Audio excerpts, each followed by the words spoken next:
यदि हजुरहरुसँग धेरै फेसबुक आइडीहरु छन् या अन्य कुनै कारणवश टेम्परेरी केही दिनका लागि वा पर्मानेन्टली सधैँका लागि आफ्नो फेसबुक एकाउन्टलाई डिलिट गर्ने मेथड थाहा छैन भने आउनुस् इजी एन्ड सिम्पल मेथडबाट फ्यु सेकेन्डमै सिकौं। एट फर्स्ट आफ्नो मोबाइलमा भएको फेसबुकलाई ओपन गरी तपाईले डिलिट गर्न खोजेको आइडी लगइन गर्नु होला। त्यसपछि 3 लाइनमा टच गर्नुभयो भने यहाँनिर मुनिपट्टि रहेको सेटिङ एन्ड प्राइभेसीलाई सिलेक्ट गर्नुपर्ने हुन्छ। अनि सेटिङ एन्ड प्राइभेसीको मुनि रहेको सेटिङ अप्सनलाई टच गर्नुभयो भने यहाँनिर मेटा एकाउन्ट सेन्टर भनेर अप्सन देखाएको छ नि, यसमा पनि अगेन टच गर्दिनु होला। देन थोरै स्क्रोल गर्नुभयो भने यहाँनिर पर्सनल डिटेल्समा जानु होला अनि यो टाइपको इन्टरफेस शो हुन्छ। त्यसपछि मुनिपट्टि अकाउन्ट ओनरशिप एन्ड कन्ट्रोलमा टच गर्नुभयो भने यता दुईटा अप्सन शो हुन्छ, मेमोरिलाइजेसन एन्ड डिएक्टिभेसन और डिलेसन। सेकेन्ड अप्सन डिएक्टिभेसन और डिलेसनलाई सिलेक्ट गर्नु होला।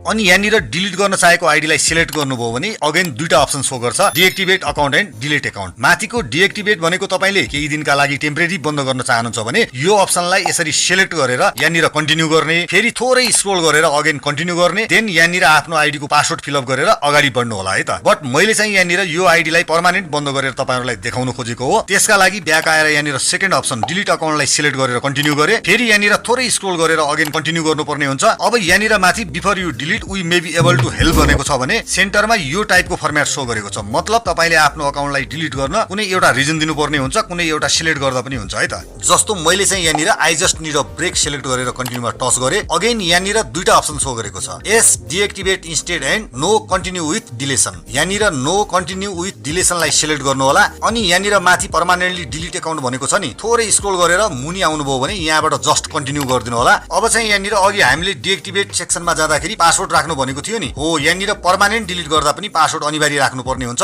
यदि तपाईहरुलाई आफ्नो पासवर्ड थाहा छैन भने फर्गेट पासवर्डमा जानुपर्ने हुन्छ। यहाँनिर मैले आफ्नो आइडीको पासवर्ड फिल गरेर कन्टिन्यू गरे, अगेन यहाँनिर कन्फर्म पर्मानेन्ट अकाउन्ट डिलेसन भनेर सोधेको छ। यता के भनेको छ भने 30 डेज भित्र युजर नेम एन्ड पासवर्ड राखेर तपाईले लगइन गर्नुभयो भने फेसबुकले तपाईको डाटा सम्हालेर राखेको हुन्छ, पुनः अकाउन्ट एक्टिभेट हुन्छ। आफ्टर 30 डेज पछि चाहिँ डिलेसन प्रोसेस सुरु हुन्छ, देन सदाका लागि पर्मानेन्टली आइडी बन्द हुन्छ भनेको। अब डिलिट गर्न चाहिँ यहाँनिर डिलिट अकाउन्टमा टच गर्नुभयो भने एकछिन समय लिन्छ, then session expired please login again भन्छ। मतलब आइडी पर्मानेन्टली बन्द भयो। इफ हजुरहरुलाई यो भिडियो इन्फर्मेटिभ एन्ड युजफुल लाग्यो भने फलो मी गाइज।